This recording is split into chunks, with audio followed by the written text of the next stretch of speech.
हो गया। हम लोग लास्ट क्लास में वायसरायज का जिक्र हम लोग कर रहे हैं। गवर्नर जनरल का हम लोग कर चुके हैं, वायसरायज का जिक्र कर रहे हैं। लॉर्ड लिनलिथगो का कार्यकाल 1936 से 1943 हम लोग कर चुके हैं, राइट। आगे लिखिए आप, Lord Wavell, WAVELL, Lord Wavell, WAVELL,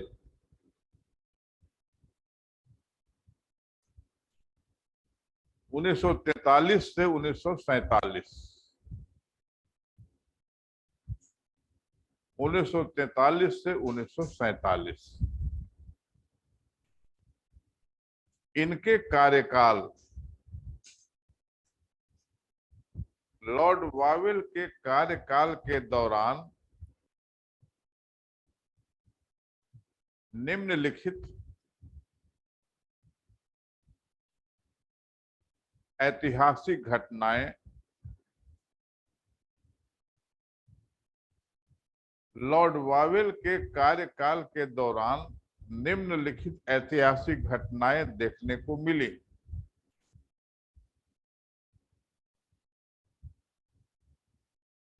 उन्नीस सौ 1945 Wavell plan, WAVELL plan, Wavell योजना।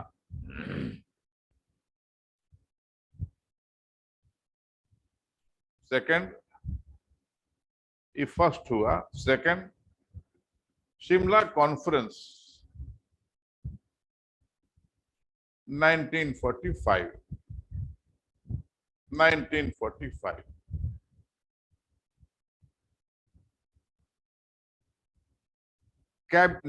नेक्स्ट मतलब कि थर्ड हुआ, cabinet mission, cabinet mission 1946, 1946। Congress ने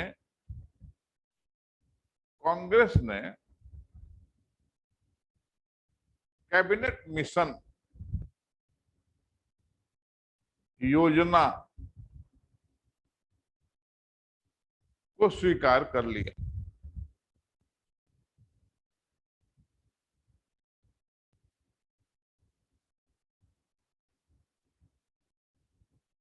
अब जैसे कि हम लोगों की पुरानी आदत है, इतिहास का हम लोग जिक्र कर रहे हैं, इतिहास का हम लोग पढ़ाई कर रहे हैं।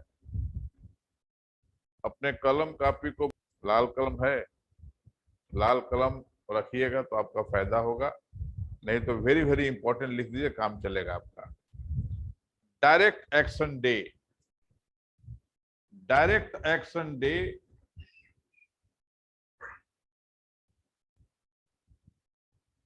घोषित किया गया और मनाया गया मुस्लिम लीग द्वारा। मुस्लिम लीग द्वारा डायरेक्ट एक्शन डे मनाया गया 16-17 अगस्त 1946, 16-17 अगस्त 1946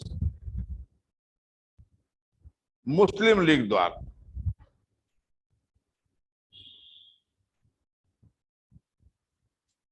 अब थोड़ा सा हम लोग इस पर डिस्कस करें।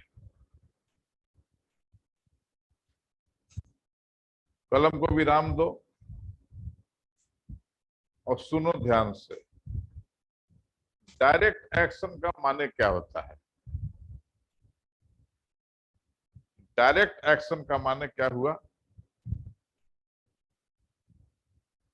कुछ बोलो। डायरेक्ट एक्शन का माने क्या हुआ? Right, better, good. डायरेक्ट मतलब सीधा। डायरेक्ट का मतलब क्या हुआ? सीधा। सीधा का मतलब क्या हुआ? कि हमको आपसे कोई भी बात नहीं करनी, उचित अनुचित का ध्यान अब नहीं रहा। हमको ये चाहिए, हम कुछ सुनने को तैयार नहीं है। जैसा कि हम लोग लास्ट क्लास में पढ़ चुके हैं कि मुस्लिम लीग ने 23 मार्च को क्या किया था, अलग राष्ट्र की मांग संकल्प दोहराया था। इस बीच में वार्तालाप चलता रहा, गोष्ठियां होती रही, कोई संतुष्ट नहीं हुआ। गांधी जी ने बहुत प्रयास किया कि भारत का विभाजन नहीं हो। तो जिन्ना साहब और गांधी जी की मुलाकात का जिक्र है। जिन्ना साहब के बारे में 2-3 लाइन यहां जानना जरूरी है कि वो दुनिया में पहले आदमी थे जो गांधी जी को मिस्टर गांधी कहते थे। गांधी जी को, गांधी जी उस समय तक महात्मा बन चुके थे, राइट? उनको देश महात्मा गांधी कहने लगा था। जिन्ना साहब अकेले व्यक्ति थे जो कि मिस्टर गांधी कहते थे। और दूसरी बात, mister Gandhi, you are a Hindu leader. उन्होंने कहा था कि गांधी, मिस्टर गांधी, आप हिंदुस्तान के नेता, सबके नेता नहीं है,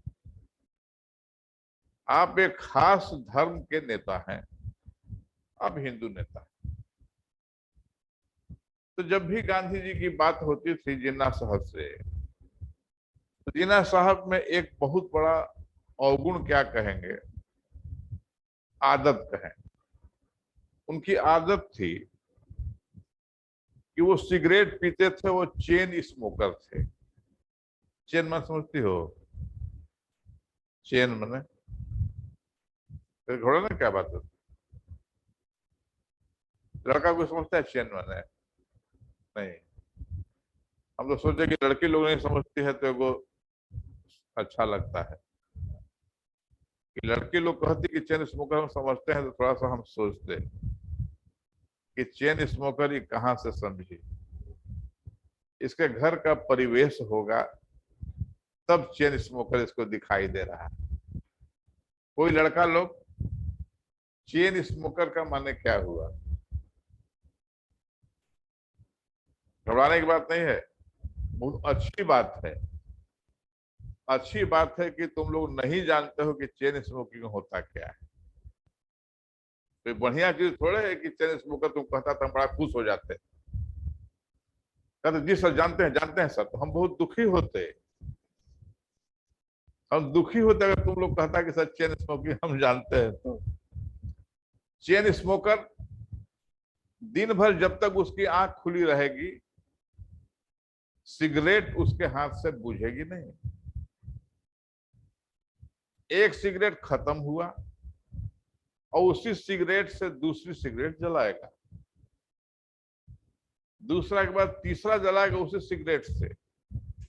उसको कहते हैं चेन स्मोकर, माने कभी भी उसका वो रुकने वाला नहीं है। तो जिन्ना साहब वाज चेन स्मोकर, सिगरेट पीते थे, महंगी सिगरेट पीते थे, चेन स्मोकर थे। गांधी जी के पास जब भी मिलने जाते थे तो माचिस और सिगरेट का डिब्बा ने सिगरेट की डिब्बी टेबल के बीच में रख देते थे। अब बोलते थे गांधी, मिस्टर गांधी, हम लोग कोई भी बात करेंगे तो इस सिगरेट की डिब्बी को सामने रख के बात करेंगे। तो गांधी पूछते कि ये सिगरेट की डिब्बी और माचिस का क्या मान? नहीं नहीं, मतलब है ना, ये हमारे आपकी एक सीमा रेखा है। इधर ही आपका हिंदुस्तान है और इस तरफ मेरा पाकिस्तान है। सोचिए, भारत अभी आजाद नहीं हुआ है, भारत आजाद नहीं हुआ है। और भारत की आजादी के लिए जितना संघर्ष हिंदुओं ने किया उससे कम संघर्ष मुसलमानों ने नहीं किया। लेकिन डिवाइड एंड रूल, फूट डालो राज करो, ये किसकी नीति थी? Divide and rule, divide and rule, फूट डालो राज करो, अंग्रेजों की नीति थी। तो अंग्रेज यहां राज किए, जब जाने लगे तो अपना फुटप्रिंट, पैर का निशान छोड़ के गए। वो छोड़ के गए कौन निशान? इंडिया और पाकिस्तान, हिंदुस्तान और पाकिस्तान।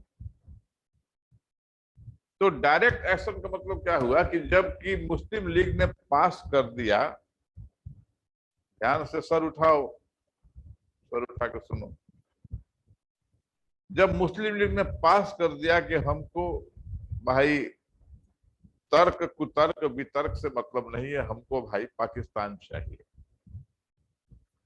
बहुत लोगों ने समझाया कि देखिए पाकिस्तान मिलेगा कि नहीं मिलेगा वो तो बात का चीज है, लेकिन आप यहीं रहिए ना, यहीं रहिए, यहीं आपको सम्मान दिया जाएगा। उनका कहना था कि नहीं, नरक का अगर पाकिस्तान बन जाएगा तो नरक का राजा होना हमको पसंद है, बनस्पत की आपके हिंदुस्तान में हिंदुओं के राज में रहना हमको स्वीकार नहीं। क्योंकि जिन्ना साहब पर हम लोग जिक्र कर रहे हैं तो थोड़ा सा डिटेल हम लोग जिक्र कर लेंगे। तो उनकी बात बन नहीं रही थी। हिंदुस्तान का आजादी जब अभी डिफरेंट प्लान्स, डिफरेंट मिशंस आ रहे थे, कभी कांग्रेस उसको एक्सेप्ट करती थी, कभी मुस्लिम लीग उसको अपोज करती थी। जब दोनों मानेंगे तभी ना कोई बात होगी। तो जिन्ना साहब ने कहा कि देखो भाई, कांग्रेस का विभाजन, देश का आजादी जब हो तब हो, आज नकल तो होना ही है। अब तुम लोग लगता है कि तुम लोग हमको पाकिस्तान नहीं दोगे। उनके मन में आ गया था कि ये हिंदू राष्ट्र है, उस समय था नहीं हिंदू राष्ट्र, लेकिन उनके मन में ये भय हो गया था कि लोग नहीं देने का, पाकिस्तान नहीं बनने देने का कोई ना कोई बहाना बना रहा है। कितना घिनौना कदम उन्होंने उठाया कि डायरेक्ट एक्शन हम करेंगे। मैंने लिखा है डायरेक्ट एक्शन डे। क्या करेंगे भाई? एनीबडी एनीबडी कि डायरेक्ट एक्शन डे में क्या करोगे भाई? कुछ नहीं करेंगे। जहां हिंदू दिखाई देगा मारेंगे, जहां हिंदुओं का मकान दिखाई देगा जला देंगे, हिंदुओं का मंदिर दिखाई देगा तोड़ेंगे। किसी से झगड़ा है उससे नहीं, बस ये हिंदू का मोहल्ला है उसको घेर करके आग लगा देंगे। बात समझ में आया? सोचिए जरा सा, कितनी घिनौनी, कितनी ऐतिहासिक और कितना निंदनीय, कितना पिशाच का काम था ये। आप लोग, हम लोग सब आदमी बैठे हुए हैं, कल्पना करो, हम लोग 2022 में नहीं है, हम लोग 1946 की में अपने को ले जाओ। 1946 में कलकत्ता का एक मोहल्ला है, चाहे पटना का एक मोहल्ला है, जहां हिंदू लड़के लड़कियां पढ़ रहे हैं और हिंदू टीचर पढ़ा रहे हैं। 1946 अपने को ले जाओ 1946 में, और 17 अगस्त दिमाग में लाओ। आप क्लास कर रहे हो, हम क्लास ले रहे हैं, अचानक अल्लाह अकबर कहते हुए एक झुंड आता है, उसके बाद जो भी है उससे मारना बिल्कुल बिल्कुल सार्वजनिक रूप से कत्लेआम शुरू कर देता है। क्या ये अच्छी बात है? आप सोचो जरा, क्या ये इसका कोई कोई औचित्य है? जिससे झगड़ा हो उससे कोई बात समझ में आती है। आपसी दुश्मनी है, आपसे या हमसे, किसी मोहल्ले के मुसलमानों से, मुसलमान से नहीं, मुसलमानों से क्या दुश्मनी भाई? हम पाकिस्तान, हमको मिलने में देर हो रही है तो हम कत्लेआम करेंगे। क्या करेंगे? कत्लेआम करेंगे, निर्दोष। तुमको पता भी नहीं है कि तुमको ये दाढ़ी वाला क्यों मार रहा है। क्लियर? तुमको ये पता ही नहीं है कि तुम क्यों मारे जा रहे हो। तो इससे खराब काम क्या हो सकता है? तो डायरेक्ट एक्शन डे, जिन्ना साहब का ही डायरेक्ट एक्शन डे था। उसके बाद तो थोड़ा सा इतिहास ऐसा है कि जब डायरेक्ट एक्शन डे हो गया तो अब कुछ बचा नहीं। अब इसके आगे क्या होगा? मुस्लिम लीग ने अपना रौद्र रूप, अपना निंदनीय रूप, अपना खराब चेहरा पब्लिक के सामने दिखा दिया। लेकिन इतिहास में उनको फिर पाकिस्तान मिल भी गया, हम लोगों ने दे भी दिया। लेकिन ये डायरेक्ट एक्शन डे तो उनके, जिन्ना साहब के माथे पर एक कलंक के रूप में लग गया ना। ये बात से भी हो सकता था, बिना बात के इस तरह का नृशंस हत्याकांड करना इतिहास कभी भी इसकी संपुष्टि नहीं करेगा। राइट? मेरे ख्याल से आप सभी समझ चुके हो, इस चीज को समझ चुके हो। डायरेक्ट एक्शन डे क्या है? जब कभी मौका मिलेगा आप इसको अपनी भाषा में लिख लेना। तुम भूलोगे नहीं, मैं जानता हूं। मैंने जो समझा दिया है वो आप नहीं भूलेंगे। नेक्स्ट, आगे बढ़िए, आगे बढ़िए। 1944, 1944, 1944, CR formula, CR formula. Next, जब भी नेक्स्ट बोले उस लाइन को छोड़ देना खट से।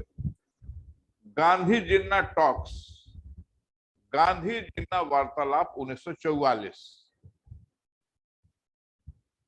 गांधी जिन्ना वार्तालाप 1944। आगे इसका रिजल्ट लिखो, असफल। रिजल्ट लिखो, असफल हो गया ये वार्तालाप, कोई नतीजा नहीं निकला इसका। Next, next, INA trial. INA का फुल फॉर्म कोई बता सकता है? आईएनए का full form Indian national army. Good. किसका था बनाया हुआ? आईएनए किसका बनाया हुआ था? नेताजी सुभाष चंद्र बोस का। लिखिए, INA trial, Indian national army का मुकदमा, इंडियन नेशनल आर्मी का मुकदमा। नेक्स्ट, 1946, 1946, नौ सैनिक विद्रोह, नौ सैनिक विद्रोह, डैश अंग्रेजी में लिख लो, अच्छा लगेगा। Naval mutiny, NAVAL MUTINY, naval mutiny.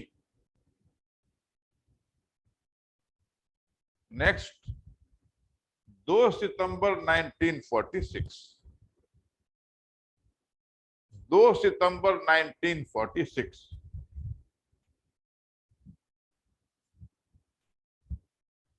Congress द्वारा बनाई गई अंतरिम सरकार, इंटरिम गवर्नमेंट, अंतरिम सरकार।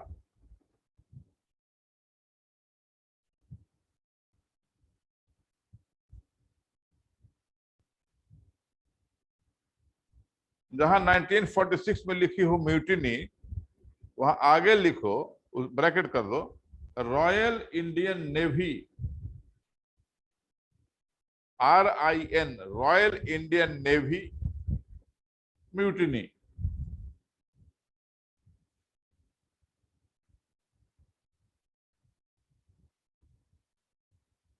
अब फिर आप लाल से लिखो, लाल से लिखो। उस समय इंग्लैंड के प्रधानमंत्री, उस समय इंग्लैंड के प्रधानमंत्री क्लीमेंट एटली थे, CLEEMENT, क्लीमेंट, क्लीमेंट एटली, क्लीमेंट एटली।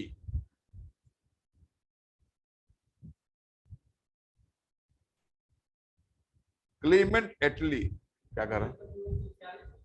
सोचिए क्या?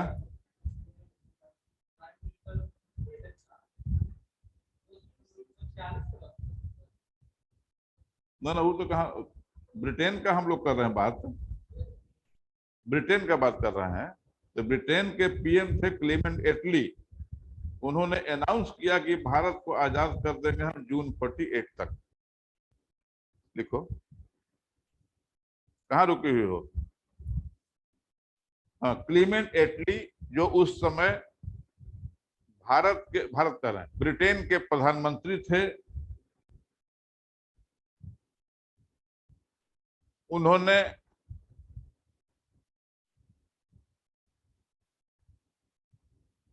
20 फरवरी 1947 को, 20 फरवरी 1947 को यह घोषणा की कि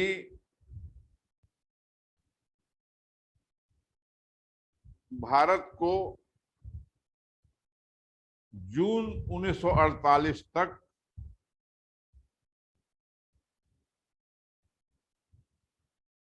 आजाद कर दिया जाएगा।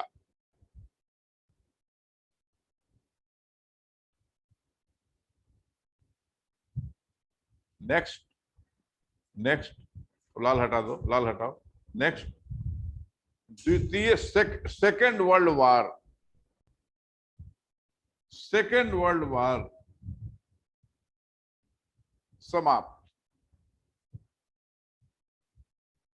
अब यहां पर फिर हम लोग, चूंकि बड़ा,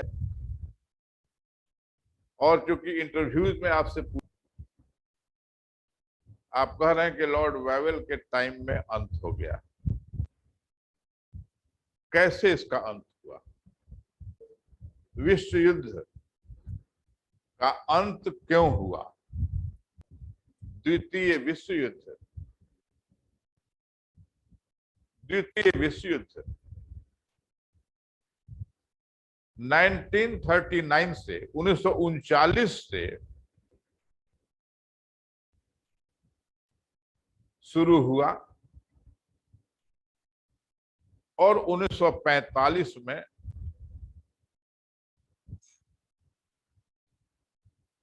समाप्त हो गया। अब देखो, जब हम लोग इतना इतना इतना डिटेल में, थोड़ा सा इंटरेस्टिंग डिटेल में आ ही गए हैं, तो थोड़ा सा और रहा था। जब वर्ल्ड वार हो गया, इसका माने दो राष्ट्रों के बीच का युद्ध नहीं था। बात समझ आ गया? कुछ लोग इधर थे और कुछ लोग इधर थे। क्लियर?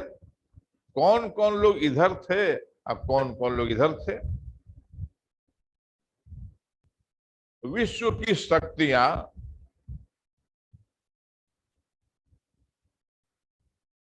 द्वितीय विश्व युद्ध के दौरान स्पष्ट रूप से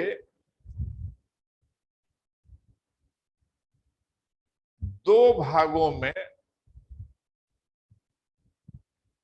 या दो वर्गों में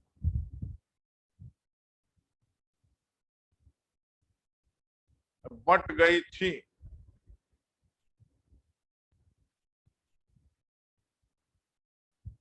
या यूं कहें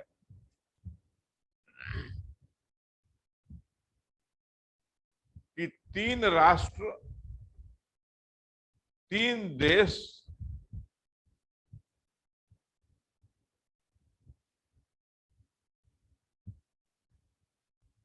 प्रमुख रूप से एक तरफ थे और दूसरी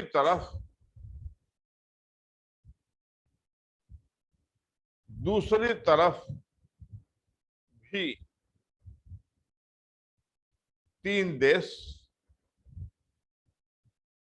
खड़े थे।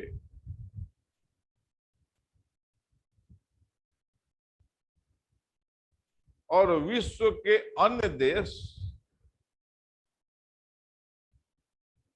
जैसे कि, एक मिनट रुक जाओ, जैसे कि तुम लोग ऐसे बोलोगे इंटरव्यू में खाली 6 को देश था, तो बच्चे थोड़ा सा नर्वस हो जाते हैं। तीन देश एक तरफ थे और तीन देश इधर थे। अब बाकी अन्य राष्ट्र, बाकी अन्य देश,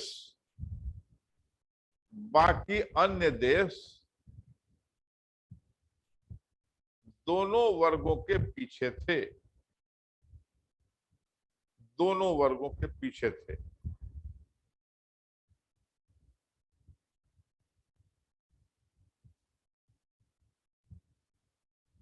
हो गया क्लियर? क्लियर हो गया। एक वर्ग था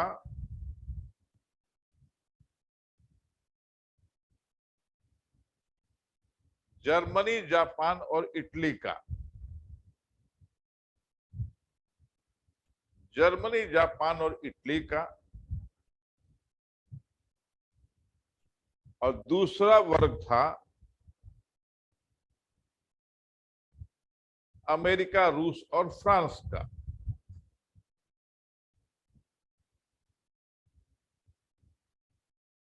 अमेरिका, रूस और फ्रांस का। अमेरिका, रूस, फ्रांस और इंग्लैंड, ब्रिटेन।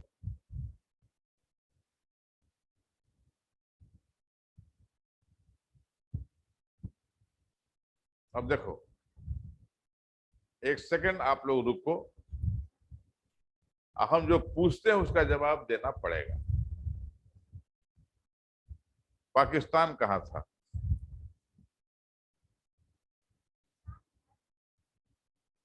प्रश्न पूछा गया, पाकिस्तान कहां था? सेकेंड वर्ल्ड वॉर के समय पाकिस्तान कहां था? वर्ल्ड वॉर की बात हो रही है। सीधा प्रश्न है, इंटेलिजेंट प्रश्न है, बहुत बहुत बहुत अच्छा प्रश्न है। पाकिस्तान कहां था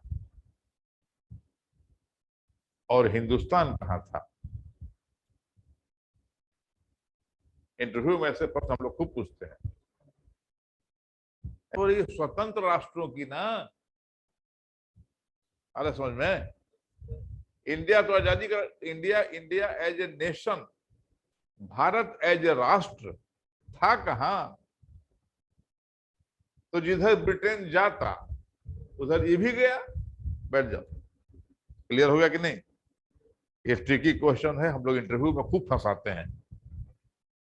इंटरव्यू में हम लोग खूब फंसा लिया करते हैं और लड़के निरुत्तर हो जाते हैं। कहते क्या, न तो हिंदुस्तान, हम तो उपनिवेश थे, पाकिस्तान का तो जन्म हुआ था, हिंदुस्तान का भी जन्म नहीं हुआ था। India was a colony. क्या था? उपनिवेश। समझ आ गया? चलो आगे लिखिए। बहुत अच्छा, आगे लिखिए। हाँ, तो क्या बोलते हैं कि क्या लिखी हो? हाँ, 6 अगस्त 1945, 6 अगस्त 1945 को, 6 अगस्त 1945 को अमेरिका ने जापान के हिरोशिमा नामक शहर पर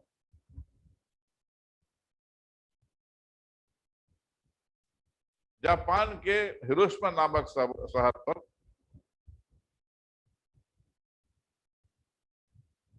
लिटिल बॉय नाम का परमाणु बम गिराया।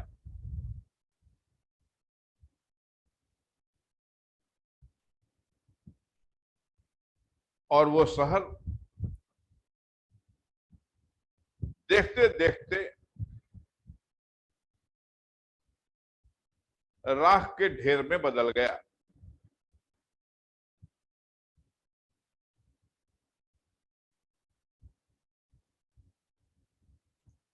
इसके तुरंत बाद 9 अगस्त 1945 को 9 अगस्त 1945 को अमेरिका ने जापान के ही नागासाकी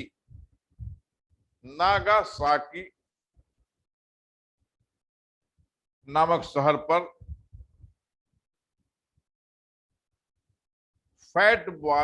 फैट मैन नामक दूसरा परमाणु बम गिराया।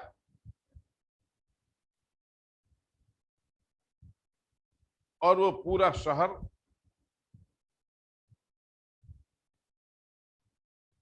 श्मशान में बदल गया।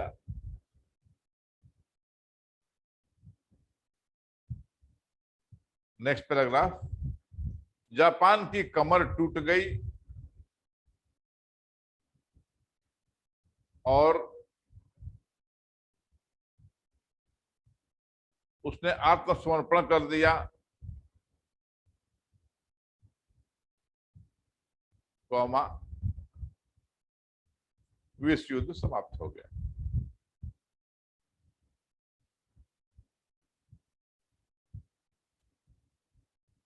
अब फिर एक सेकंड के लिए रुकिए। टारगेट कहां? दिल्ली। कहां? पटना में गिरा दिया। वो कह रहा है हमको लौटना भी है, लिख देना वेरी इंपॉर्टेंट। अब हम एक बहुत ही महत्वपूर्ण चर्चा करने जा रहे हैं। अब हम बहुत ही महत्वपूर्ण चर्चा करने जा रहे हैं।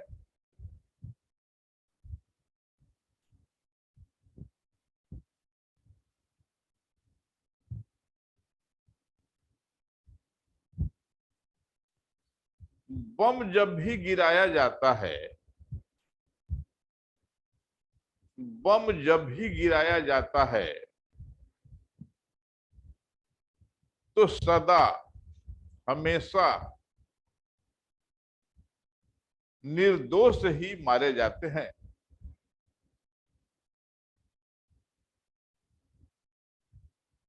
निर्दोष ही मारे जाते हैं जिनको ये पता ही नहीं होता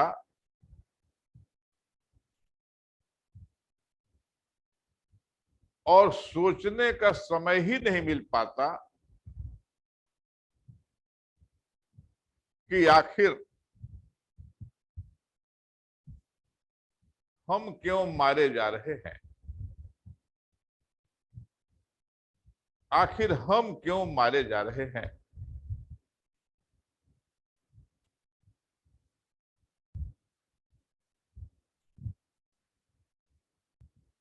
नेक्स्ट पैराग्राफ।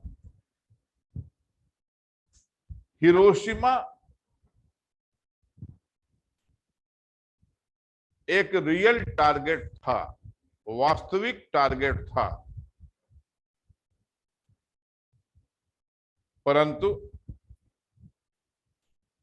नागासाकी वास्तविक टारगेट, वास्तविक केंद्र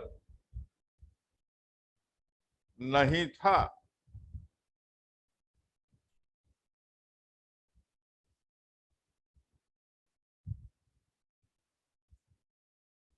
एक प्रश्न एक प्रश्न हमेशा पूछा जाता है कि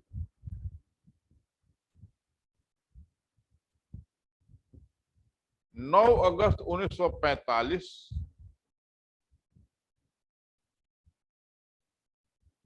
के परमाणु बम का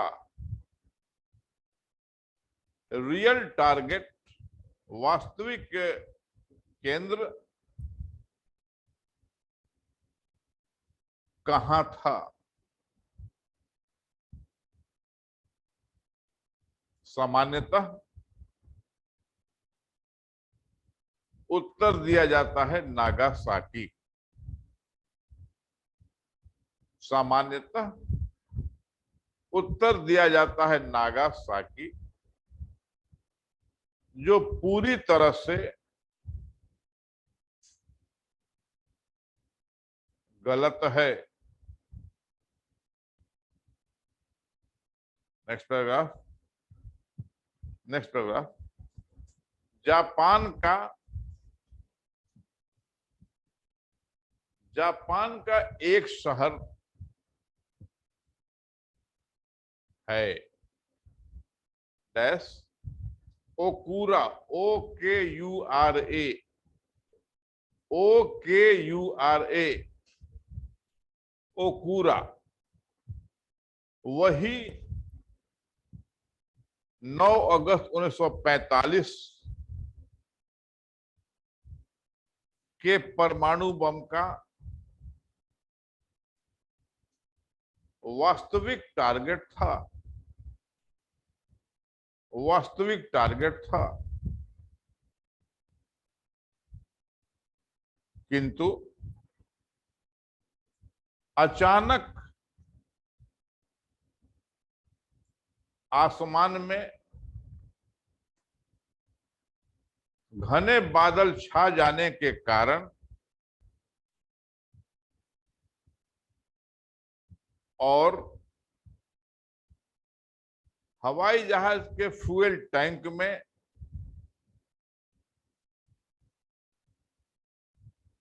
ईंधन की पर्याप्त मात्रा न होने के कारण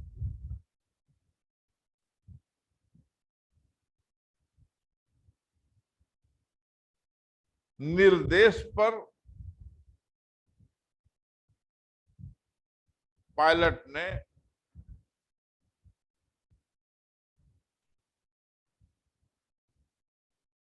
नागासाकी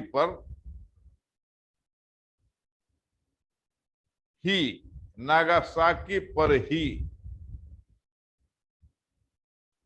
बम गिरा दिया।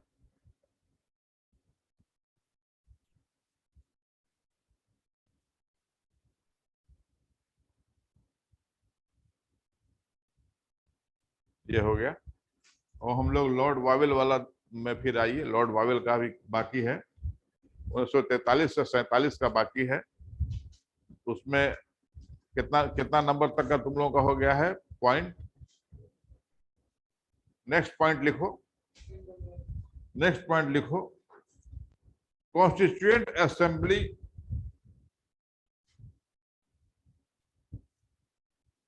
कॉन्स्टिट्यूएंट असेंबली के चुनाव संपन्न हुए।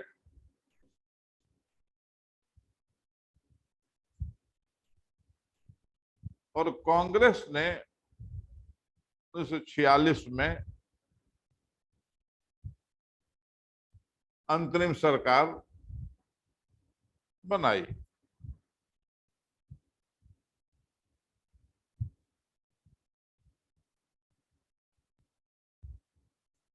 ये हो गया आपका। अब मार्च 1947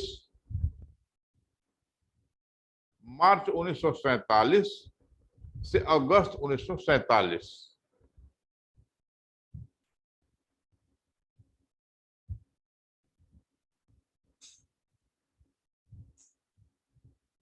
अब आगे लिखो पॉइंट।